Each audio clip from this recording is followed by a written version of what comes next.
Welcome to this week's Liverpool.com podcast. It's Dan Morgan and Ollie Connelly from the Liverpool.com team, but we are joined by esteemed company from Blood Reds, Kai Delaney and Matt Addison. Gents, hope you're all well. Plenty to discuss this week. Well, Liverpool, Manchester United, is there anything else to talk about? I don't know. We will try. It feels like we've been building up to this game bigger than the Champions League final, to be honest. It's been one of those whereby it has seemingly become all manner of importance to everything Liverpool related over the last week or so. But I want to have a chat first and foremost, Matt, about the Premier League table. It's becoming part of our existential anxiety as Liverpool supporters looking at the table now. Are we doing this wrong? Are we right to be concerned at the table at this point? Are we in some way spoilt by what Liverpool and Manchester City have done to a Premier League table over the last 2 years?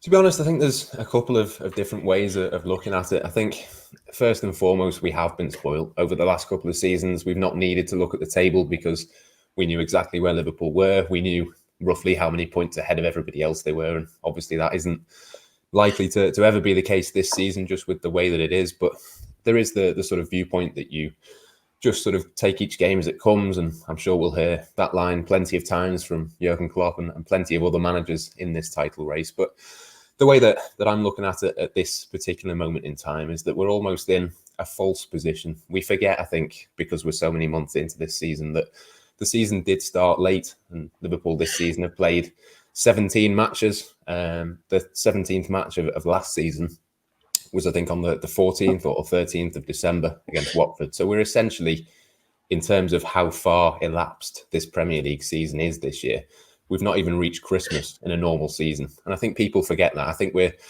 normally you sort of say whoever's top on Boxing Day or whatever, there's always that stat that comes out that there's only been one or two teams that have not gone on to win the league from that perspective and that point in the season. But we haven't actually reached that point in the season, really, even though we are now in mid-January. So, Liverpool, they will play their 22nd game of this season on against Brighton in the middle of February.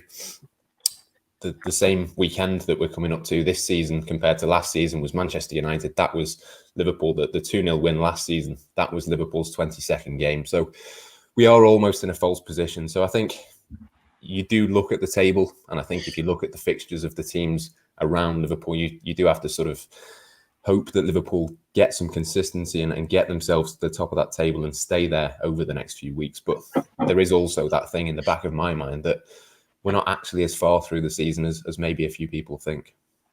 We had a chat this morning, Ollie, about this, and we mentioned the fact that what Manchester United are doing now, what Spurs done, before Christmas. This is what top four teams need to do in any normal existence to guarantee that they are just that. I mean, they have to put together runs that essentially get them to the point of where they need to be to finish in those Champions League places. The difference this year is, as Matt alluded to, there's no steam train of Liverpool or Manchester City. There's no guarantee that that Liverpool and Manchester City will battle it out for the title and compete in a 95-plus point season. So I guess what we're seeing is essentially what normally plays out in a non-Liverpool City world, in which the league is probably won by mid to late 80 points, and everyone else just forms then underneath that. This is going to be in the sense of conventional Premier League title races, one which is defined by April and May, not October and November. Yeah, I think the two of us have been banging this drum pretty hard throughout the season of just wait till April. Survey the landscape at April, see how many points you need. And I remember Mark and I, right around Boxing Day, we went through the old Ferguson exercise, which is a fabulous story that is probably untrue, that he used to open up all the fixtures, didn't even know where the table was, Dan. He had so many league titles, he didn't care. And he would sit there with a scotch, pull out all the fixtures and would map through, okay, honestly, how many points are we going to get? What will the results be? And what will our nearest competitors get? Because by Christmas Day, he knew who that was. Was it Mourinho? Was it Wenger? And try and plot out. And then he would just tabulate alongside that. Are we ahead of schedule? Are we behind schedule? Is this thing done already? Will it not be done? Mark and I did that. And once you start going through those back end of the season fixture list, where Liverpool are right now is the most challenging period. Once they get to that 22nd game, like Matt said, they should pretty much have, I think, a clean run, particularly when you look at down the stretch, the volume of games that Spurs, City, and United will have to play, and that we haven't seen Solskjaer navigate a 2-game-in-a-week season successfully yet. That's usually when he's been in trouble, when they're having to play multiple games and string sometimes 3 in 8 days. That's when he's had real trouble as a manager. So I think that there is just almost no use looking at the thing until, like Matt said, the corresponding time to normal season that would be 22 games. And just like you said, resetting expectations, 90 points this season would be an unbelievable achievement, and that would guarantee you the title. I believe 88 points is probably your benchmark, and aim for that, and they are on course for that. Yeah, absolutely. I mean, Kai, where are you with all of this? That there is the other things at play here, which is obviously the context of the scheduling, the calendar, the fixtures, and the fact that we're in the middle of a global pandemic. You know, we don't know how, when, and if this season gets to play out in the way in which everyone's planning it. There's obviously a relentless surge to have the Euros done in the summer, which, in my opinion, is absolutely flawed within that. But there's, I guess what I'm getting to is that there's going to be a lot of bumps in the road before we even get to that point of Liverpool being 5 to play even. There is. I mean, it's obviously the strangest season probably ever in Premier League history, but in some ways it's also made it the first normal season for quite a long time in terms of the points in the table and the standings. Like you say, there's no team that's been producing the standards that Liverpool and City have done over the last few years. So we're having a first proper title race between a lot of teams for the first time in a long time. But there's lots to happen. Obviously, every other week you've got someone is shutting down their training ground or a game. Even this morning, Everton against Villa has been postponed. So you just have to kind of take it literally week by week, which is, you know, an old cliche, one game at a time. But that is the situation that everyone is in. Just have to kind of keep plodding through. And I think with Liverpool's situation, so many injuries and the current climate, I think as long as they're within 5 or 6 points with 5 or 6 games to go at the end, that's all they can hope for. And then if you've got people like Van Dijk coming back towards the end, I think now Liverpool are in their toughest period, and they're only going to get stronger from here on out. I think it's interesting, isn't it, Kai, just to come back to you, that we see this Liverpool team arguably struggle most when it has breaks in between fixtures and breaks in and around fixtures. It's a team that can and often does thrive on 2 games a week. So you imagine when that sort of business end does start coming up, if they remain in the cups as well, that barring any major catastrophes further in terms of injury, that this is an environment which could play out to Liverpool's benefit, and as Ollie points out, not to the benefit of others. Yeah, absolutely. I mean, it's worrying to say that, given that we're going to be facing United off the back of a 9-day break, with the fixtures and, like you say, the Euros penciled in for the season has to finish on May the 23rd, and there's not really any room to negotiate that between now and the end of the season. They are going to have to play pretty much 2 games a week every week. We've still got the Champions League factor into that as well, which they've progressed, and obviously the FA Cup. So I think it suits Liverpool when they've got all the players back from injuries and the kind of squad depth that they don't necessarily have at the moment. I think like Jota, Thiago is now back. Could see Van Dijk towards the end of the season, Simicast still. So there is depth in those positions. I think it will suit Liverpool, and other teams, as Ollie alluded to, City, Tottenham have got absolutely packed fixtures, more so than us because of games that they've already missed and had postponed. I think it will suit Liverpool from here on out. I wrote this morning, Matt, about this being the type of season that the manager hates the most. You know, if you were to write down what would constitute a nightmare environment for Jurgen Klopp to work in, it would be this. It would be no supporters, the lack of emotion, you know, the sort of sterile football that we're seeing, teams with massive injury problems, it is a massive challenge to him, and it got me thinking about sort of what this does, what this environment does to this Liverpool team, and the two things do in a way go hand in hand. I'd say, you know, Liverpool need the excitement, the emotion of the Premier League, the fast-paced, relentless nature of it, you know, and with this fixture coming up, it's more prevalent than most that all of the things that Jurgen Klopp has put together to make Liverpool successful are the things that he's now finding are in his absence and continue to be for the foreseeable future. Yeah, I think it's a really interesting point, isn't it? The fact that Liverpool, and I think there's other examples around the Premier League. I think Sheffield United, would they have been so poor if they had fans inside the stadium? No, I don't think they would be. I think there's, you know, a few teams around the league where fans do make, you know, more of an impact than other teams. And I think it's impossible to sort of quantify how much that has made a difference for Liverpool this season. But there's no doubt for me that it has. I think, you know, you compare them to a Manchester City in other seasons. We've sat here and talked about how, you know, the fans and Anfield and all of that sort of, you know, the power of the stadium and all that sort of thing is a genuine, tangible thing that makes a difference. And that could give Liverpool an advantage. So, yeah, if you take that and, as you say, you take a team which is built around harnessing that and almost playing in waves at times and pushing forward with the crowd and sort of allowing the crowd almost at times to dictate the way that they play and the way that they go about matches. They have periods where,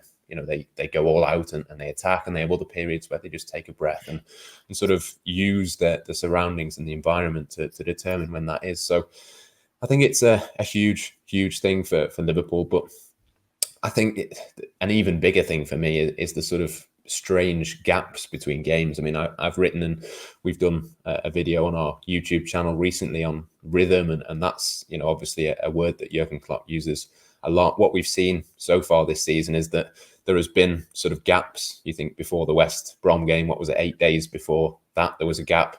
We're now looking at a 9-day gap or a 13-day gap between Southampton and Manchester United for Liverpool. But then, as much as you've got those big gaps, I think after Manchester United, there's going to be periods, well, certainly there will be periods where Liverpool play twice a week. I think there'll be certain weeks where they will have to play 3 times because matches will get postponed because of COVID and things like that. You're going to go from one extreme to the other, where I think for Jurgen Klopp, the perfect balance is to sort of have these games spread out equally so he can do the rest and recovery, he can have the training sessions, but you don't lose that momentum and you don't lose that rhythm, which is so important for Liverpool. Where I think what we've seen so far this season is there's just been so many matches that you get injuries and you struggle to keep everyone fit, or the opposite way, you have so much time on the training ground that it's almost a disadvantage for Liverpool. So I think, you know, moving forward, if Liverpool do have 2 games a week, that will help them in terms of that rhythm, as long as the injury situation doesn't get too bad. But yeah, there's a couple of things there which I think have probably made a significant difference for Liverpool. He spoke a lot around Villa, Ollie, about getting to train 11v11.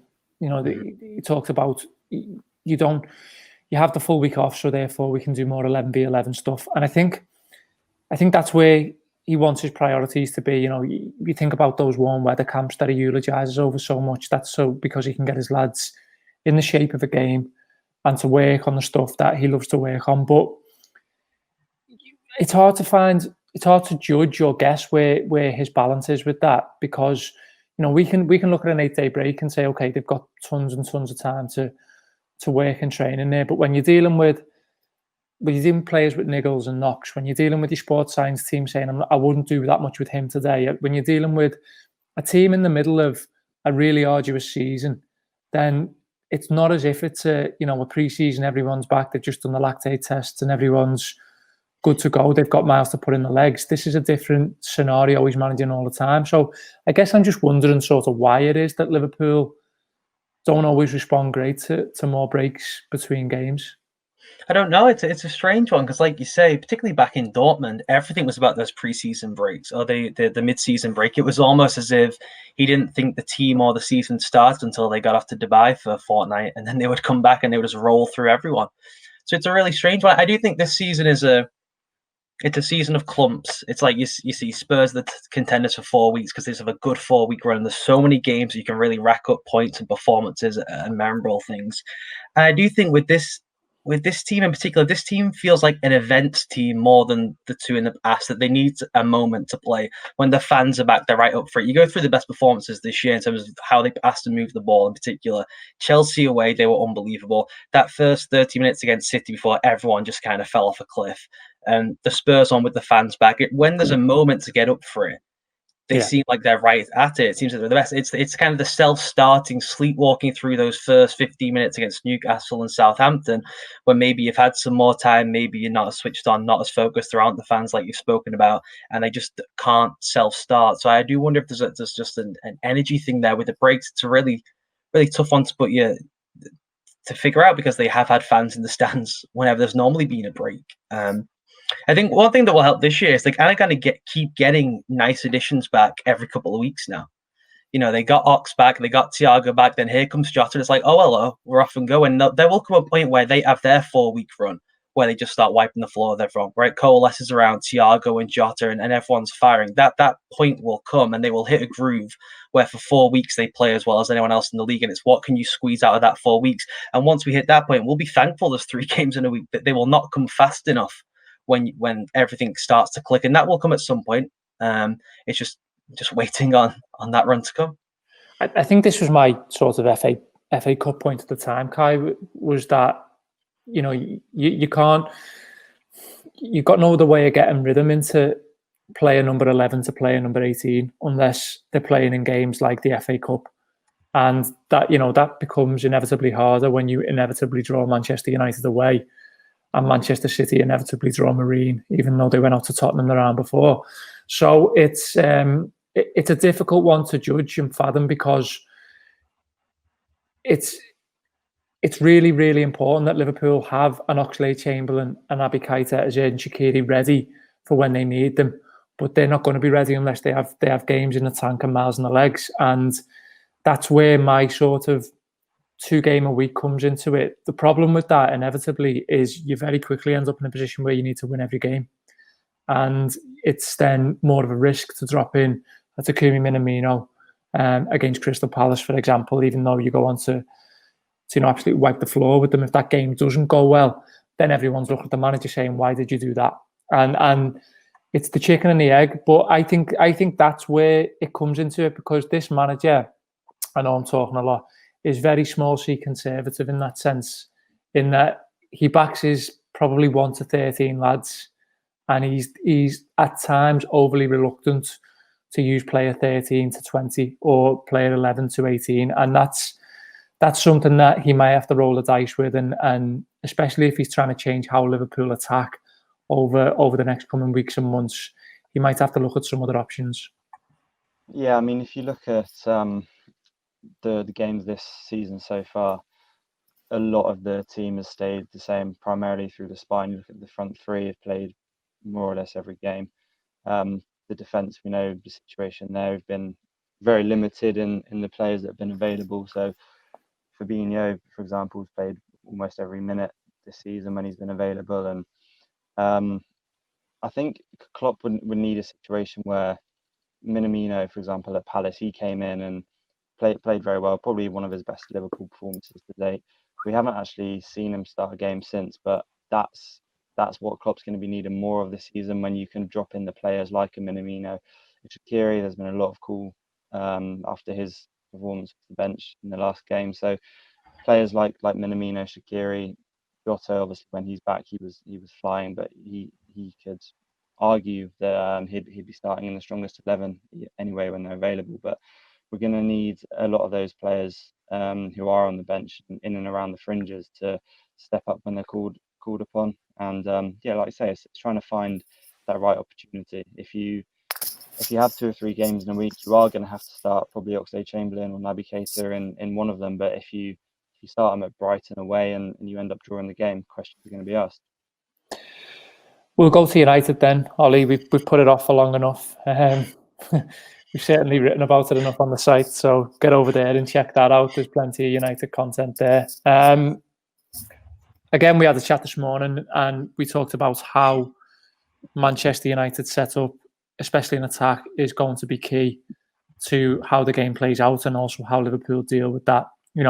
I said to you, I expect United to, and you said it to, as well, to be fair, to almost clone the Southampton model of attacking in numbers and pressing in numbers and really locking on to Liverpool in the final third to stop them playing through.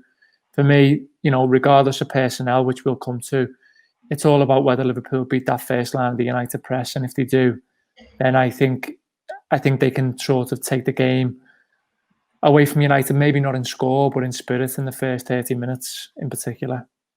Yeah, it's a fascinating one. Kind of that concept of beating the first line of press and who plays is what goes hand in hand. If you do not have Joel Matip, then your progressive passing from the back just falls completely off a cliff. It vanishes. Against Southampton, the plan, as you mentioned, they kind of pressed really high up the pitch for 15 minutes, sagged off, said, let's let them get frustrated, pass the ball around all they want. But if they don't beat us in those first 15 minutes, we think it's a wrap, which it was in the end. And what was also interesting is they funneled the play through Trent, and Joel had an excellent piece about how much deeper Trent has been playing, and his form is more so impacted by the movement around him. When you look at how they funneled him in, he had two options, which was a pass right across his own goal to a dropping number 6. You never really want to do that. Or a really tricky pass to Mo Salah based on how Southampton funneled the press. And you can see a similar situation happening here with United if Solskjaer wants to, where it's like you target that right-sided centre-back and say, you have the ball, mate. Go ahead. Do you want to play the ball between the lines? Do you have the confidence to do that? If it's Jordan Henderson, he probably does. If it's Reece Williams, he's proven he doesn't really. They kind of just shuffle it along to Trent, and that's where the trap comes. They say, yeah, shuffle it along to Trent, and we use the sideline as our friend, and two of them will hem in and press up to Trent, and now he's starting from a really deep position, and your most effective player, the fulcrum of your creative play, we've just ripped out the side. So it's a real problem. I think, as I mentioned at the time, I think part of Klopp's frustration in that game and the first 20 minutes of Newcastle too was less so about the officiating and how poor that was, and the fact that they should have beaten that press. He had a team of midfielders on the pitch, and they couldn't string 3 passes together from the back. So I think just given the mobility of United's front line, how Solskjaer, to give him credit, he's not this caricature of this PE teacher who can't coach. He's actually been really good at one-off game plans, and they struggled to have this kind of continuity and consistency until this last calendar year. He's been brilliant at mapping up one game, targeting one area of issue and really going after it. So I can see him going after that with a more mobile front three, and then you just got to hope the Liverpool can patch away together to beat that front line. The press, it probably is putting Henderson in the back. Solskjaer fascinates me for this one, Matt. I'm not certain that him being a former United player is necessarily a positive in this sense. If this was a Mauricio Pochettino Manchester United, for example, I would be a lot more worried in that I think they would be almost certain to stick to a specific game plan that they've been working on all week, that they completely remove emotion from, is the point I'm trying to make. United will be prepared for Liverpool. They'll have a plan for Liverpool. But I'm not certain that if Ole Gunnar Solskjaer is preparing his team now, he's preparing them to get out of Anfield with frustrating Liverpool by either a 0-0 or winning 1-0. I wonder whether the body of evidence, that the body of knowledge that he has as a player and an associate of that club will at some point mean that he tries to assert a Manchester United imprint on Liverpool at some point as them as title rivals, as them as bona fide title contenders. I don't know. That could be me just overly speculating, but I do think there is a possibility of him maybe becoming over emotional in this one in terms of his decision making.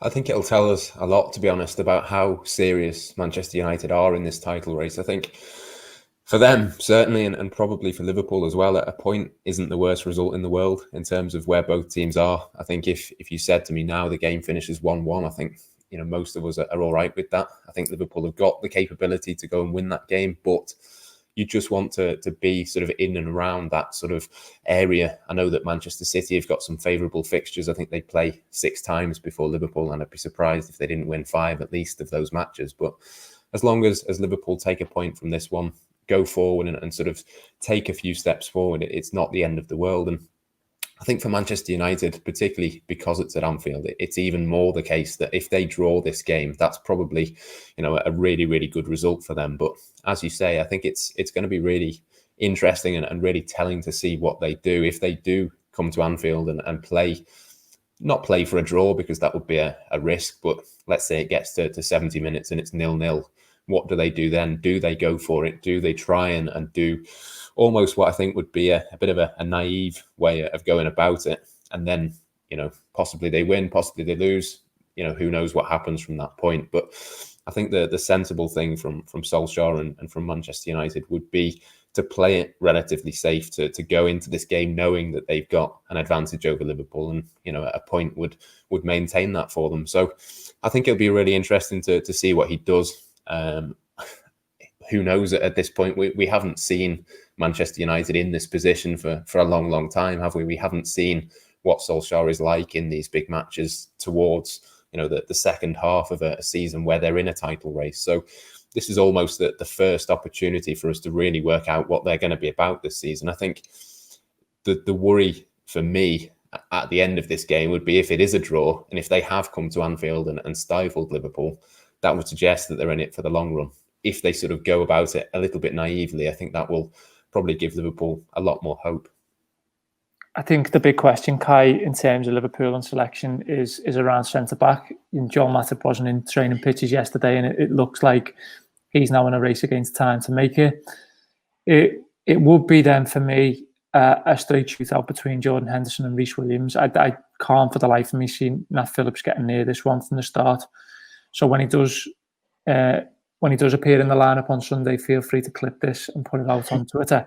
But for me, it would be between Henderson and Williams, and it would be for a lot of what Ollie mentioned in terms of Liverpool's ability to pass progressively.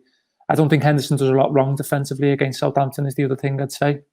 I think he's perfectly competent in terms of his one-on-one battles. I think he can hold the position well enough. But as ever, it's what you then lose in midfield areas, and it's almost where Jurgen Klopp puts his Jordan Henderson eggs in terms of does he prioritise him as a midfielder or a defender for this one and roll the dice with someone like Reece Williams? Yeah, it's a tricky one. I think, as you say, Matip's looking like he's not going to make it based on the training pictures. I think if he was remotely fit and had a chance, I think Klopp would gamble. It's our biggest game of the season. It's the biggest game of the season in the Premier League so far. And I think if we can win and really lay down a marker, it will do a lot for us going forward for the rest of the season. And as much as it would do well for us, it would knock United as well. But to Williams or Henderson, Henderson can play either pretty comfortably. I think if you play him as a centre back, that's maybe the safe option. I'd say he's less likely to make a mistake or less of a gamble at the back than maybe Williams is. We've seen him. Williams hasn't done too much wrong by all accounts, but he's had the occasional error. We saw him beaten by the young Villa lad, his name escapes me, for the goal. Oh God, it's gone from me as well. He's the next Lionel Messi as well. Louis Barry. Louis Barry. So I would like to go with Henderson as a centre back. The issue then is you lose him as the legs and the holding midfielder and his ability to play through United if they are going to come and play a low block and try and get the draw. But with the option of having Thiago now, I think you go Henderson as the defender in the centre back and Thiago as a six. Feels like Thiago is going to be massive in this one, Ollie. It's almost certainly starts, and it's in terms of what Liverpool need to do differently. His ability to pass through those phases and pass through those lines into certain areas are going to be massive for Liverpool. I am slightly concerned that he's coming into a Liverpool team that isn't in great form, and for that reason, I want him not to become the player that they become over-reliant on. Thiago's on the pitch, just give it to him. He'll sort it all out. You don't. Ideally, you'd want him to come into a side that he came into in that second half against Chelsea, whereby the game was won after 5 minutes, barely by Liverpool turning up. You knew they were winning that game. So it's a mild concern that you've got a player that educated, that knowledgeable, that good, that others then just pass the mantle on a little bit and say, okay, you do that. This whole ethos of Klopp's Liverpool has been built around a collective with individual jobs, but all making the thing tick and work at the same time. Yeah, I think that the thing that probably differentiates him where that concern is dampened is he's not like a Kevin De Bruyne where you see when City are in trouble, you just go and look, you've done this before, go and look at Kevin De Bruyne's long shots in games they lose. They give him the ball, they say, please carry us to the promised land. It's kind of Steven Gerrard type stuff with a better team around him. Thiago's whole brilliance is he gets everyone else involved. That's him impacting the game. It's lay off, give me the ball back, I'll lay it off again, let's go.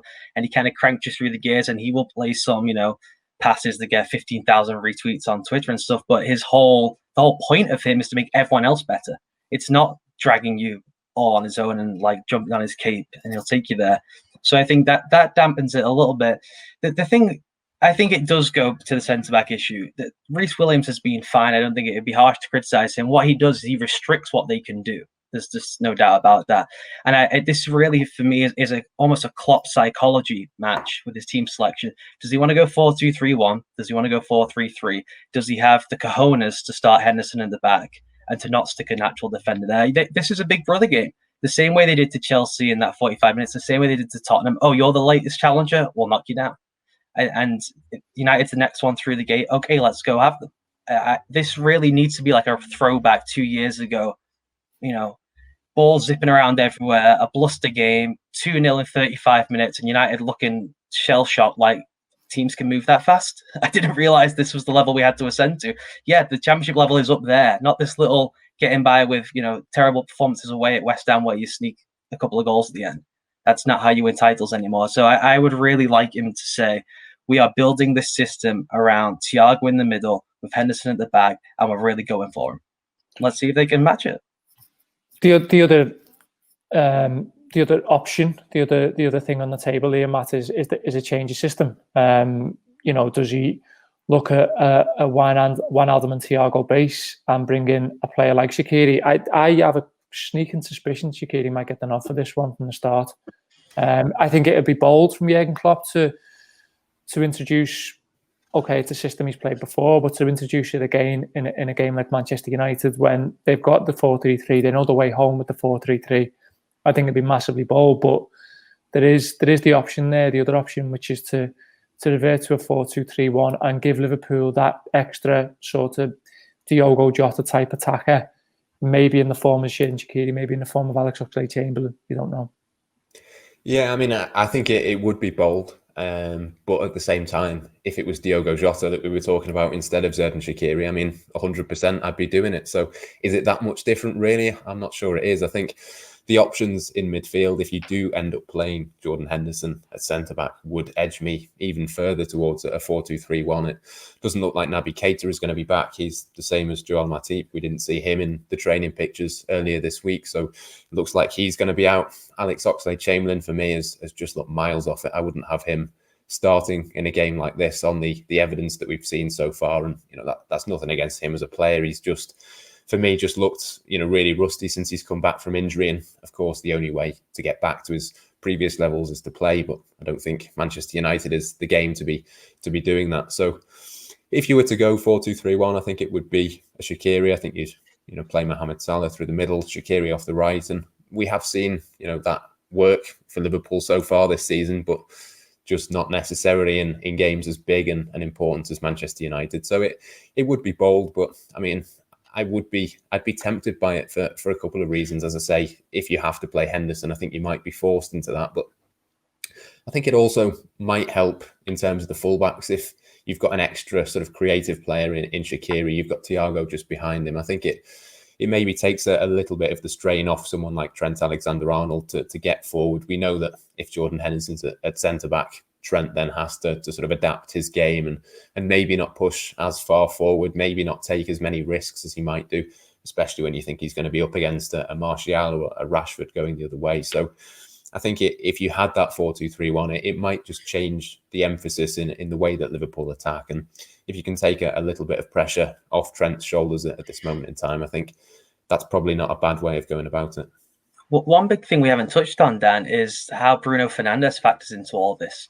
Yeah. Every manager wants to just roll up with their system, and Jurgen Klopp more or less does just kind of ignore what the opposition is until they get there on and adjust 20 minutes in or so.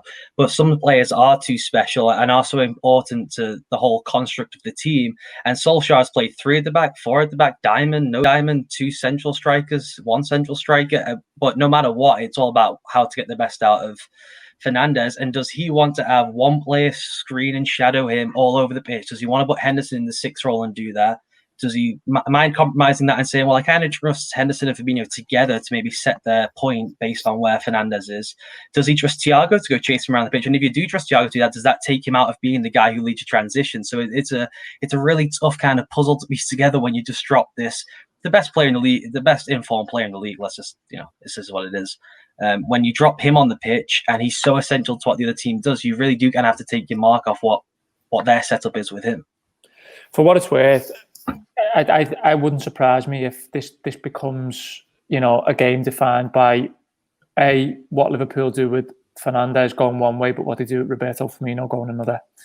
Because if you take Jurgen Klopp's quips whenever Liverpool play Leicester, for example, whenever he talks about Jamie Vardy, it's all about stopping the ball getting to Vardy.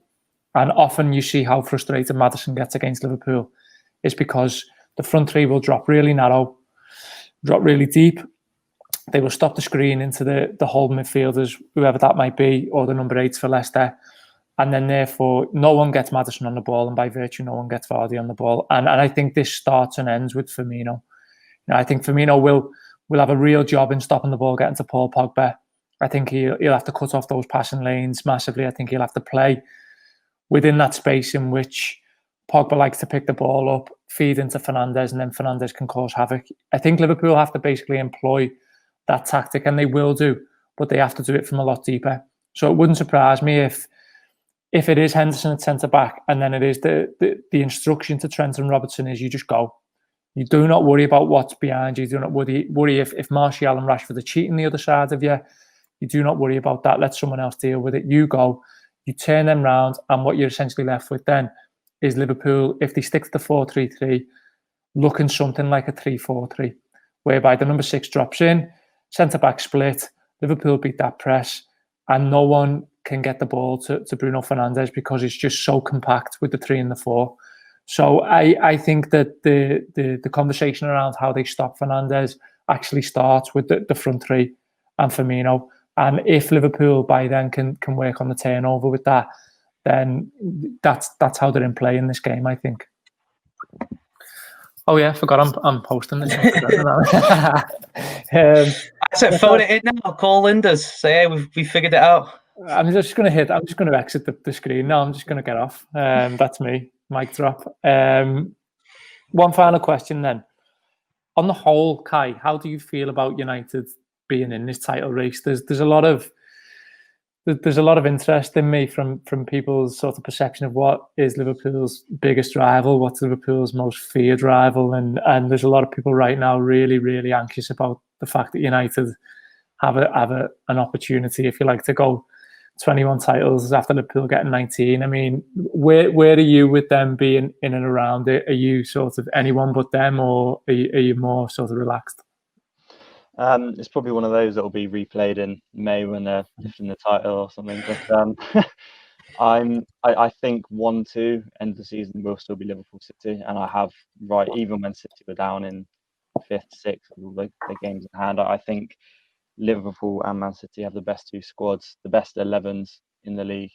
You can see City putting the run together now. They're well in the shout and back in the race, and I think United, obviously, they're top, and let's face it, they can be 6 points clear of us if they win. But I think they're in a bit of form. They're hit a bit of momentum, and I think they're on the verge of possibly having a Liverpool 13-14 season with Bruno, Asda, Suarez kind of being the driving force. And look at the support. We had great players kind of backing him up with Sturridge and Sterling. They've got Rashford, Martial, so they have got quality throughout the team, and they've probably got more experience. They have got more experience than the side that we had, who De Gea's won leagues, Cavani coming in for PSG's won everything. So I feel like if they beat us on Sunday and maybe put together a few more games, and they could just ride that momentum throughout the season, like Liverpool did 13-14. We weren't contenders. We started slowly, and then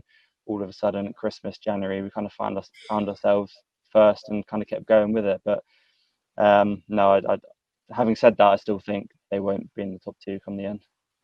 Is it fair, Matt, to say that this doesn't feel like a Manchester United side or a club that we lived with and grew up around if you're of a certain age? You know, it doesn't feel like they're back. It doesn't feel like this is a club that has all of a sudden, you know, found its power again. It does just feel a bit more like Kai says, that they're in form, and that could lead them to a league title. Let's make no bones about that. You know, this league could be decided by moments of brilliance rather than, you know, the attrition of getting 2 points a game from now till May and going at that rate. But at the same time, it just doesn't feel like, to me, this is a club back in the same mould, as the same identity as I identified it in when I was watching them sort of be this absolute superpower. Yeah, I mean, I think, you know, specifically this season for me, it comes down to which team can be the most consistent. And I think if Manchester United were to lose, you know, Bruno Fernandes at some point this season, I think immediately they would struggle. I think you don't want to pin it all on him, just as 13-14 Liverpool wasn't all Luis Suarez. There was other players around him. I think if you get one injury for Manchester United, it could pretty much, you know, hinder them enough to take them out of this title race. So I think it's one of those which is in the balance. They could do it, but I still think Manchester City and Liverpool are more likely to be able to be consistent, especially, you know, they're 3 points ahead of Liverpool at this moment in time. But, you know, you look at Liverpool's injuries, you look at the players that Liverpool are going to have coming back. You'd imagine that one or two of those coming back could help Liverpool put together a consistent run. I've mentioned Manchester City a couple of times. I'm pretty sure, you know, they're going to win 5 or 6 games on the spin now before that big Liverpool game next month. They could have won 10 games in a row. And if they have won 10 games in a row, who knows? That could be, you know, the period of this season which wins them the league, because, you know, I don't think many teams are going to put together a run quite like that. So it's one of those, it's very much in the balance, but you're absolutely right. It doesn't feel like Manchester United are absolutely back. They're not going to be, I don't think, relentless this season. I think there's going to be a point in the season where they struggle. And I think at this moment in time, everything's going for them. They're getting certain decisions. They're getting certain bits of luck in matches. And you have periods of the season where that is the case. But to do that in any season is difficult for the entirety of the campaign. But specifically this season, when there's so many matches, there's so much disruption, I think it's going to be even more difficult than ever. So I'd still have Liverpool and Manchester City as favourites, but I suppose, you know, having said this season is really weird, I suppose it could work the other way as well, and it could just be one of those where it just falls into place for them, and it does happen. But, you know, mathematically speaking with your head, you'd still put Manchester City and Liverpool ahead, I think. Ollie, final word with you. Are you going to be peering behind the sofa on Sunday? Nah, I just don't think they're very ruthless. I still think they're flaky. We're only, like I said, a fortnight removed from 45 minutes into that West Ham game, and Gary Neville's on the commentary saying they're a disgrace to the club again and they need 5 new signings and the classic refrains we hear at this time of year. I just don't see them. Like Matt said, there's a real chance here of City just saying 10 games straight in a row and that's it, done. United are not putting together 10 straight wins at any point. They need it to be a bitty season where everyone's dropping points, and I just can't see Liverpool having this run of form sustained for 2 more months. They will have their own run of 5-6 games where they just blow people off the pitch and they look like they're back. Once Jota's back, once Thiago settled, once Oxlade-Chamberlain's a real piece that he can use off the bench. That doesn't. There's always a world, because their squad is fantastic. That's the concerning thing to me, is that they probably can, if Solskjaer can figure out the game plan angle of it, can get through 2-3 games in a week with all the rescheduling, because their squad is really deep and there's not much drop off from 11 to 20, really. It's pretty clean from there. So that would be the concern, whereas I think Liverpool and City have a much bigger drop off from their first to second team. But to me, it's City, and you're monitoring their results, and if not City and Liverpool can put together, like I said, that 5-week run at some point, then it'll be a head-to-head race between those two. Okay, thanks to Kai, to Matt and to Ollie. That's been the Liverpool.com podcast for this week. We hope you've enjoyed it, and we certainly hope Liverpool hit their form and hit their stride against Manchester United at Anfield this Sunday. We will be back next week. Until then, check out liverpool.com for all your written features and other material on there. See you soon.